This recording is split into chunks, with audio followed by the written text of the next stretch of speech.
అందుబాటులో ఉన్న జల వనరులను అర్థవంతంగా వినియోగించుకోవడంలో సూక్ష్మ సేద్య పరికరాలు కీలక పాత్ర పోషిస్తాయి. ప్రస్తుత కాలంలో ప్రతి రైతు తనకున్న భూమిలో ఈ ఏర్పాట్లను ఖచ్చితంగా చేసుకుంటున్నాడు. నీటి వనరులు తక్కువగా ఉన్నప్పుడు ఇంతలా ఉపయోగపడే ఈ బిందు సేద్య పరికరాలను వర్షాకాలం రాగానే రైతులు నిర్లక్ష్యం చేస్తారు. వర్షాకాలంలో నీరు పుష్కలంగా ఉండడంతో చాలామంది రైతులు బిందు సేద్య పరికరాలను పెద్దగా వాడరు. అంతేకాక వాటిని పొలంలో అలానే వదిలేస్తారు. ఇలా చేయడం వల్ల పరికరాలు మరమ్మతులకు గురి కావడమే కాకుండా తిరిగి వచ్చే సీజన్లో వినియోగించుకునేటప్పుడు నీటిని సరిగా అందించలేవు. మరి అలా కాకుండా బిందు పరికరాలను ఎలా వినియోగించుకోవాలి, పరికరాలు పాడైతే ఎలాంటి మరమ్మతులు చేసుకోవాలి అనే వివరాలను మనకు అందిస్తున్నారు ఆమదాల వలస కృషి విజ్ఞాన కేంద్రం program coordinator doctor D Chinnama Naidu.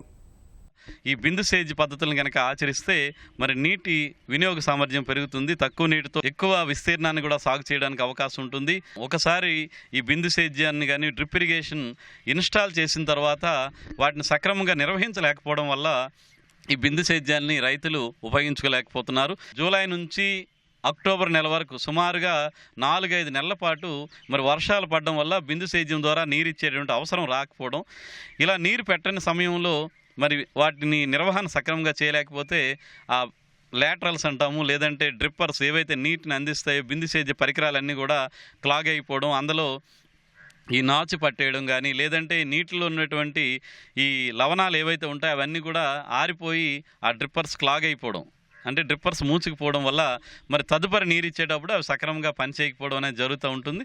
వీటిని ప్రత్యేకంగా చూసుకుంటే నిర్వహణలో ప్రత్యేకంగా నీరు ఇవ్వాలని అవసరం లేకపోయినా కానీ ప్రతి 15 రోజులకు ఒకసారి మనం నీటిని బోర్వెల్ నుంచి మోటార్ ఆన్ చేసి ఈ నీటిని పంప్ చేసి ఈ లాటరల్స్ ఏవైతే ఉన్నాయో వాటి తాలూకు ఎండ్ క్యాప్స్ అన్నిటిని కూడా ఓపెన్ చేయడం, అలాగే ఫ్లష్ అవుట్ రైజర్స్ ఎక్కడైతే ఉంటాయో వాటిని ఓపెన్ చేయడం, పంటకు నీరు అవసరమైన సమయంలో కూడా ప్రతి 15 రోజులకు ఒకసారి ఒక అరగంట సేపు మన పైపుల గుండా నీటిని పంపిస్తూ ఉంటే ఈ డ్రిప్పర్స్ క్లాగ్ అవ్వకుండా ఉంటాయి, పైపులు కూడా క్లాగ్ అవ్వకుండా ఉంటాయి. అలాగే మనం డ్రిప్ రన్ చేసేటప్పుడు కూడా ఇంటికి ఫిల్టర్స్ ఉంటాయి, శాండ్ ఫిల్టరు, గ్రావిల్ ఫిల్టరు, అలాగే మడ్ ఫిల్టర్స్. ఇవన్నీ ఫిల్టర్స్ ఉండి ఏంటంటే మన బోర్వెల్లో ఏదైనా కానీ నీటి ద్వారా వచ్చేటువంటి ఇసుక, లేదంటే చిన్న చిన్న గ్రావిల్ కానీ, లేదా శాండ్ పార్టికల్స్ ఇవన్నీ కూడా ఆ ఫిల్టర్స్లో క్లాగ్ అయిపోయి ఉంటాయి. కాబట్టి వీటిని ప్రతి నెల రోజులకి లేదంటే నెల 15 రోజులకు ఒకసారి ఈ శాండ్ ఫిల్టర్స్, గ్రావిల్ ఫిల్టర్స్ని ఎక్కడైతే మన బోర్వెల్ నుంచి నీటిని మన మెయిన్ పైపులోకి పంపించే ముందుగా ఇవి ఏర్పాటు చేస్తామో వాటిని ఈ శాండ్ ఫిల్టర్స్ వీటిని కూడా క్లీన్ చేస్తూ ఉండాలి. ఎక్కడైతే మనం డ్రిప్ యూనిట్ దగ్గర హెడ్ దగ్గర పెడతా ఉంటామో ఆ ఫిల్టర్స్ని కూడా క్లీన్ చేసుకుంటే కనుక మనకి డ్రిప్ ఎక్కువ కాలం పాటు రావడానికి అవకాశం ఉంటుంది. కాబట్టి ఇదొకటి రైతులు చేయాలి. కొన్ని దగ్గరలో ఆన్లైన్ డ్రిప్పర్స్ కూడా వేయటం అనేది జరుగుతూ ఉంటుంది. ఎప్పుడైతే డ్రిప్ ద్వారా నీరు పెట్టకుండా ఉంటామో ఆ సమయంలో ఆ లాటరల్లోని అలాగే డ్రిప్పర్స్లో ఉండే లవణాల ద్వారా ఈ డ్రిప్పర్స్ క్లాగ్ అయిపోతాయి. మనం డ్రిప్పర్స్ కనుక చూసుకుంటే ఎమిటర్స్ అని అంటాము. దీన్ని 4 లీటర్లు, 8 లీటర్లు, 16 లీటర్లు వచ్చేటువంటి డ్రిప్పర్స్ మనం వేసే పంటను బట్టి కావలసిన నీటి పరిమాణాన్ని బట్టి డ్రిప్పర్స్ అనేవి మనం వేసుకుంటాము.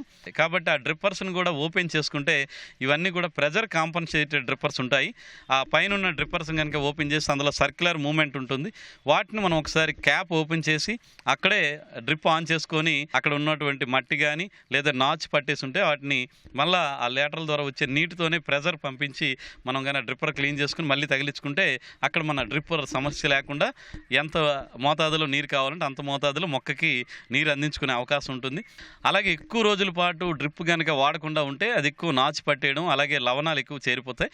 దీనికోసం అన్ని కూడా ఆమ్ల ద్రావణాన్ని కనుక మనం పంపించి క్లీన్ చేసుకునే పద్ధతి కూడా ఉంది. దీన్ని యాసిడ్ ట్రీట్మెంట్ అంటాము. ఇది తప్పనిసరిగా ఎవరైతే మనకి ఈ డ్రిప్ని ఇన్స్టాల్ చేస్తారో ఆ కంపెనీ ప్రతినిధుల సమక్షంలో యాసిడ్ ట్రీట్మెంట్ని మనం చేయాల్సిన అవసరం ఉంటుంది.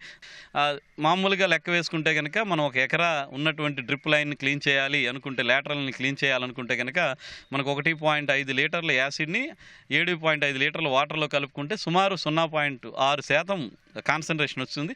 దీన్ని మనం పైపుల్లోకి పంపించాక సుమారు 4 నుంచి 5 గంటలు ఉంచాలి. లేదు 24 గంటల పాటు ఈ యాసిడ్ వాటరు ఆ లాటరల్స్లో స్టాక్ ఉండే విధంగా ఎండ్ క్యాప్స్ అన్నిటిని కూడా మూసేసి మనం ఉంచుకుంటాము.